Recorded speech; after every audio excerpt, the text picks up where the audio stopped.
Hey everybody, how's it going? Well, yes, yes, that's right. I got a Jeep. It is a 1999 Jeep Cherokee 4 liter. It runs good, it's just got an exhaust leak, rotten rocker panels, damage to the door. Well, two doors, a little bit of rust there. This was rusted and then covered in bed liner. Got some tape going across the top of the windshield. I don't know if it was leaking or if the trim was just starting to come out. I never asked my dad about that. Interior's in pretty good shape. Needs a good cleaning, but it's not even that bad. High mileage, 237, 589. Check engine light is on. And you're probably saying to yourself, what the hell do you want this thing for? Well, I've wanted to learn how to weld for a long time, and I figured this would be the perfect vehicle, because if this is fixed up, then it's still overall a good vehicle. And then if I screw something up, or if it wasn't fixable, then it's no real loss. But I'm glad to say that I talked to somebody that knows welding and body work and stuff, and he said that this is still in a state where it's fixable because the floor is still good. Oh yeah, that's nice and loud. Inner rockers are gone. Outer rockers are garbage. So it really sounds like something I can do myself, which is pretty exciting. Look at that view. This is why I picked over here.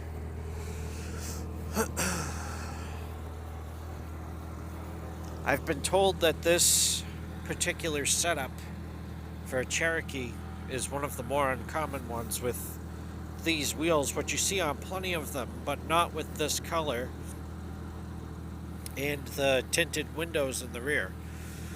This also, I've been told, although it doesn't really look it to me, I've been told it has a 1-inch lift from the factory all around, and I have noticed that it does sit higher. That did sit higher than the 2000 Cherokee that my parents had, which is now in the junkyard because it too had rot like that, but it was worse and it had a shitload of electrical problems. So I've got a 20-day plate on it for now. It expires on May 31st. And yeah, hopefully I figured out how I'm going to get this fixed up. I'm gonna talk to my cousin who's a Jeep nut and see if we can figure something out. It's kind of difficult because I work first shift, he works second shift, and he also has to work Saturdays mandatory. As you can hear, it runs pretty good and loud. It sounds like a Honda. Oh, if you see these hard plastic antenna flags, they're junk. I bought that just a couple hours ago. I put that on there, and at highway speeds the antenna was whipping all over the place, and it actually chipped because it hit the windshield. So that's no good. Anyways, getting back to the Jeep here. There's a couple quirks, like this switch doesn't work, but it does on the other side. Oh, yeah, it is lit up. Okay.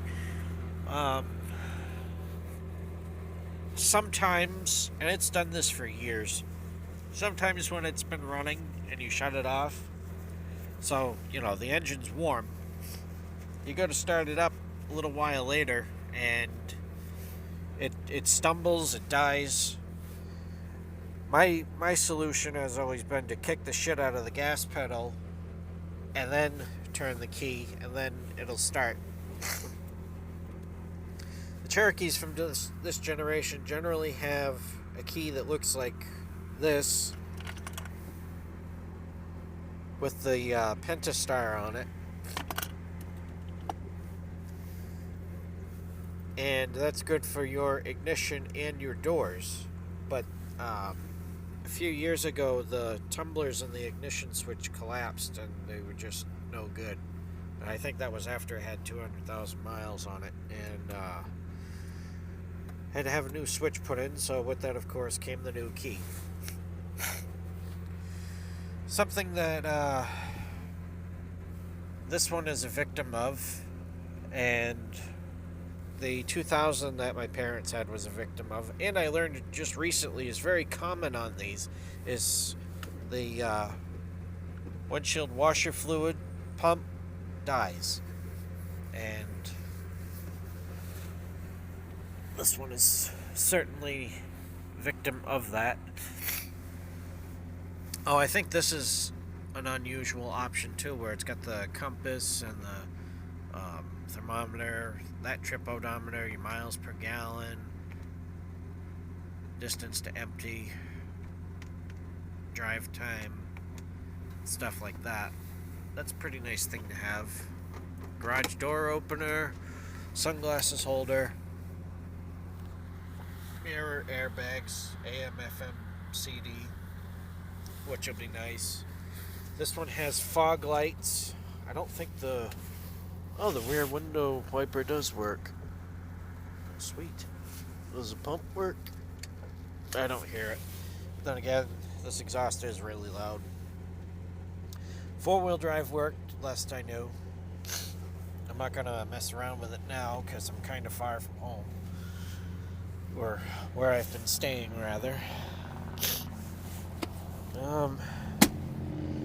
Yeah, that's... Oh, wow.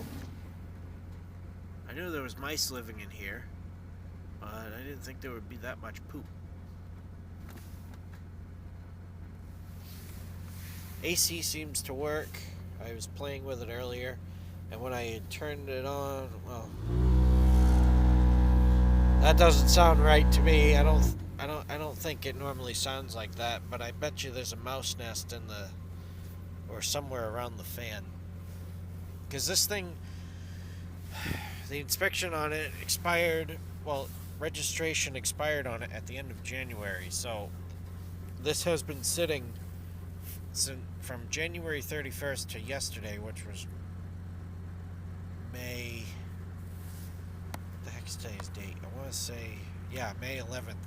So today's the 12th. I've put,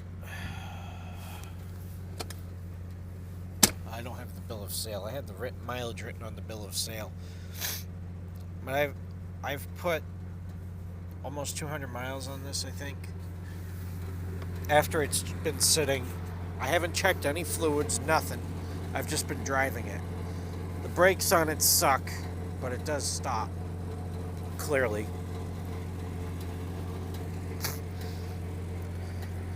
But, yeah. I've got a couple stories to tell about this Jeep, but I'll save that for another video because we're getting kind of long-winded now. Anyways, folks, thank you for watching. Feel free to leave comments if you have them, and I'll talk to you all later. Bye-bye.